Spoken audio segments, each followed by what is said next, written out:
you should buy when it's blood in the streets in Venezuela? Well, today we discuss.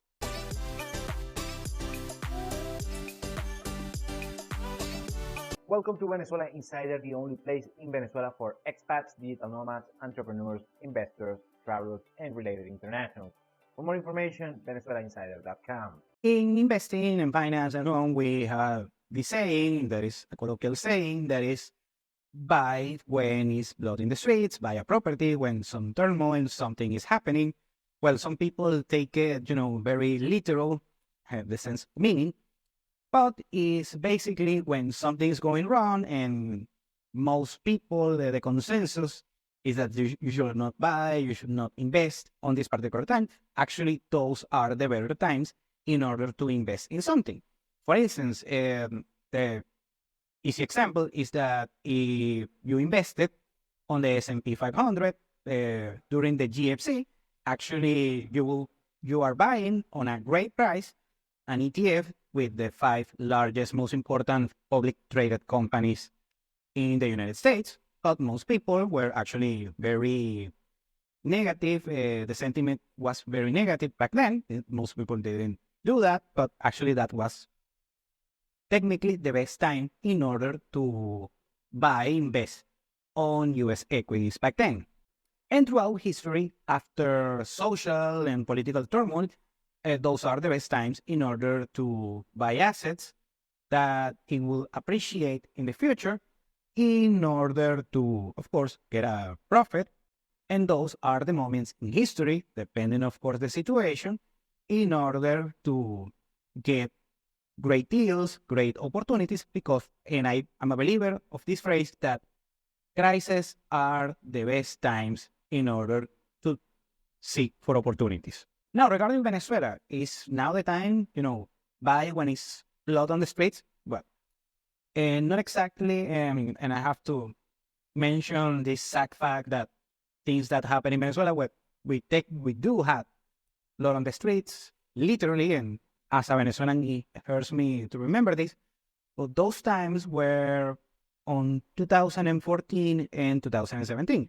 Both times, and the year 17 was worse, was with a lot of anti-government protests, more than 1,000 people injured, and a few hundred people that were deceased by the situation, this turmoil between protests, people protesting against the Venezuelan government, and also security forces, the National Guard and policemen and so on. And we had some sad results.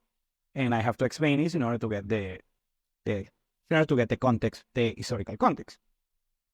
Well, in 2018, what happened is the thing was the average Venezuelan population had some PTSD, related post-traumatic stress, PTSD, I'm sorry.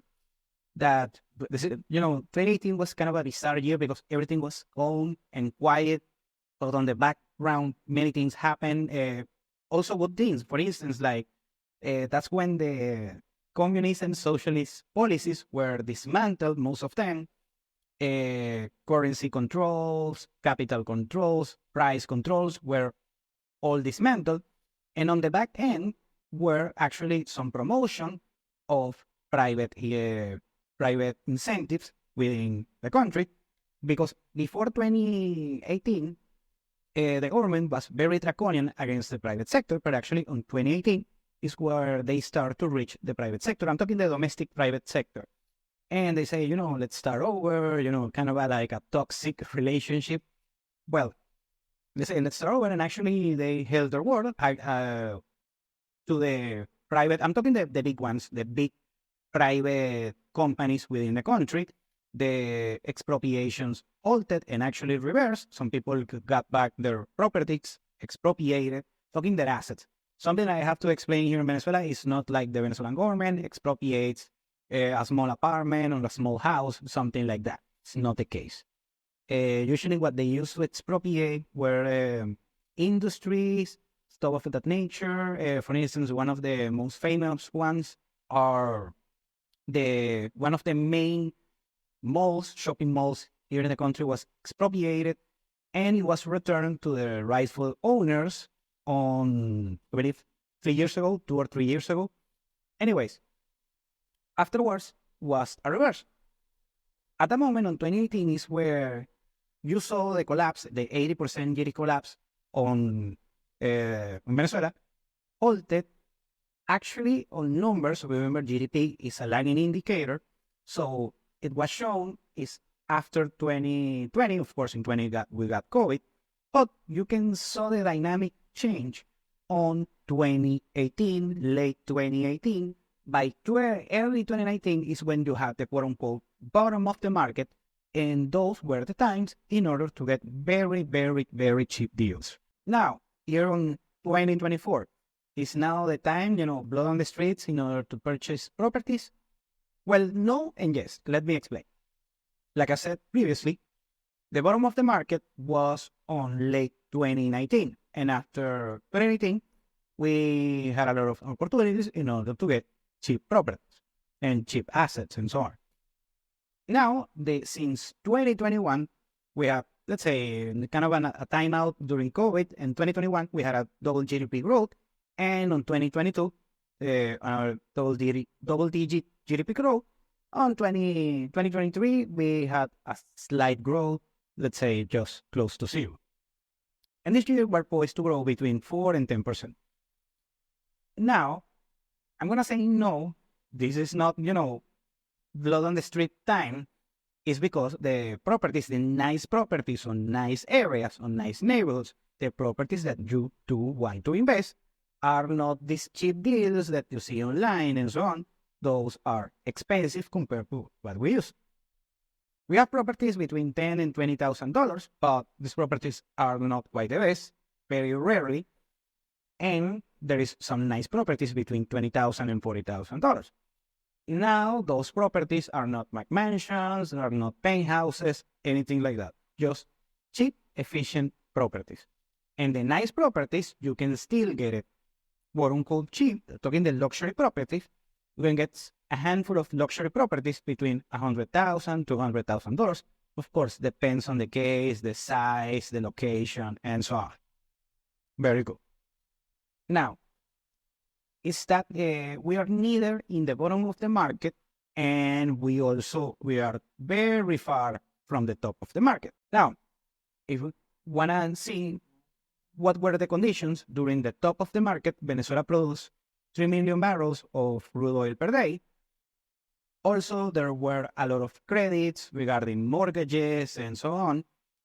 And also, we had, of course, a higher GDP. 3.8. Those things are starting to recover, and hence, on the time they recover, the properties, but the nice, well-located properties, are gonna recover as well. But you cannot take it with the same dynamics that you have, for instance, in the United States or Western Europe. So if you are thinking, most likely, if you have watched prices of real estate properties in Venezuela, and you think that with $10,000, $20,000, you can get a mansion or something like that, many times it's not the case. But if you follow the dynamic, and depending on the utility of each property, you are not at the bottom of the market, you are a little bit over, in some cases way over, but you're still close to the top of the market. Remember, eventually Venezuela is going to produce millions and millions of barrels of crude oil per day. Historically, the highest point was over 3 million, but right now it's producing around 800,000.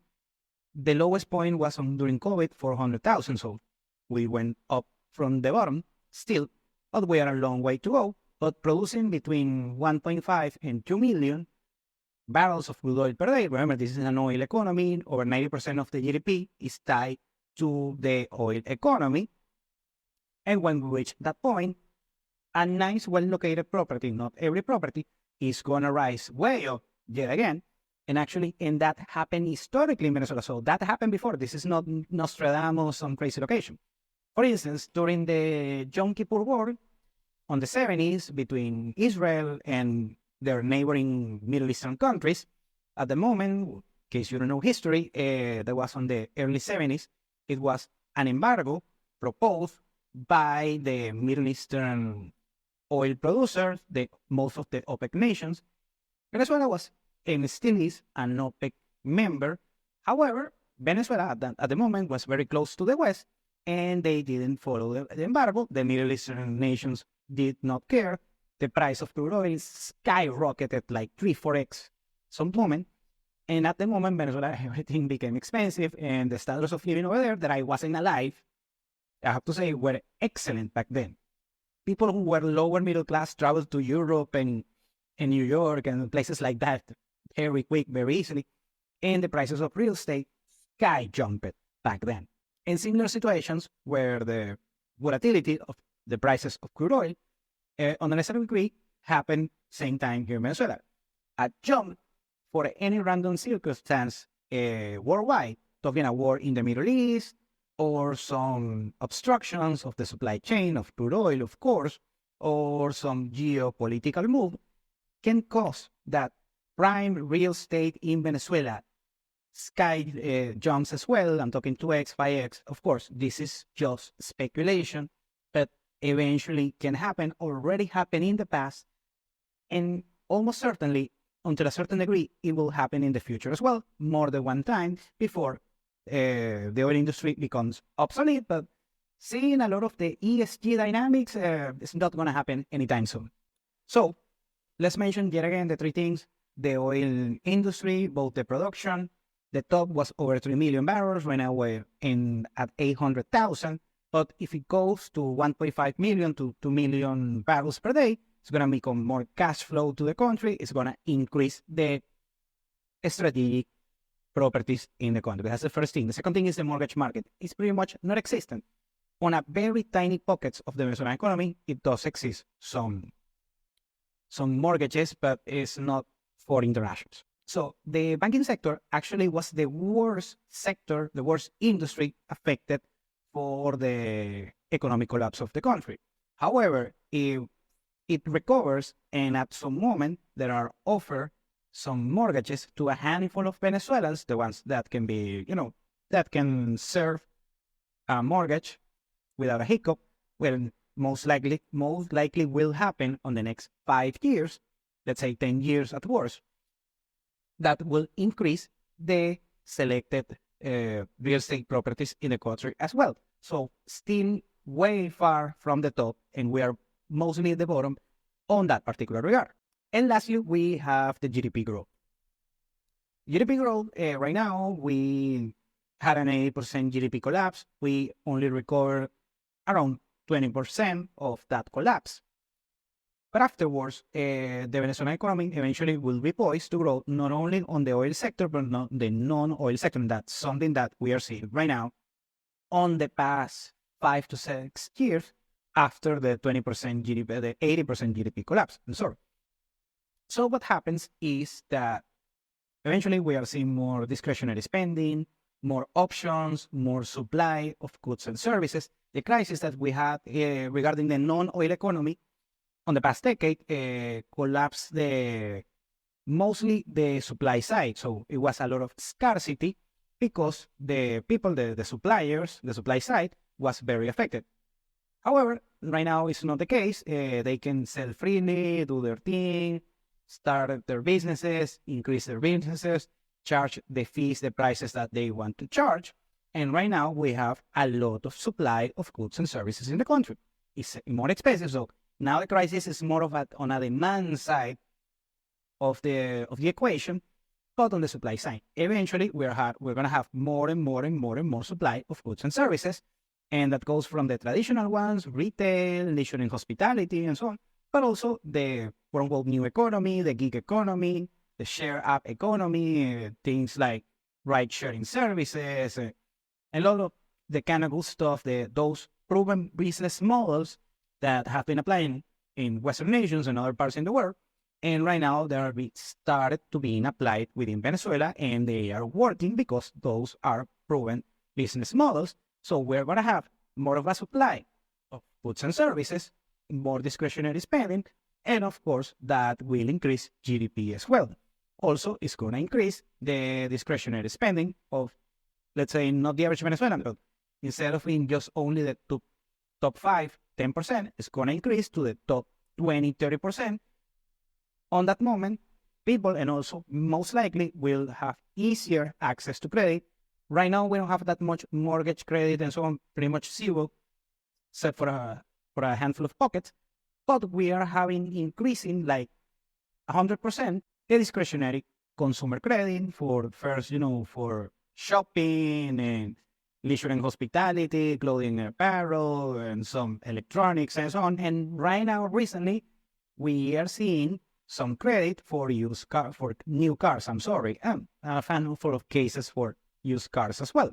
So it's not gonna take as long on the near future, talking just the next few years, that we're gonna see a mortgage market as well.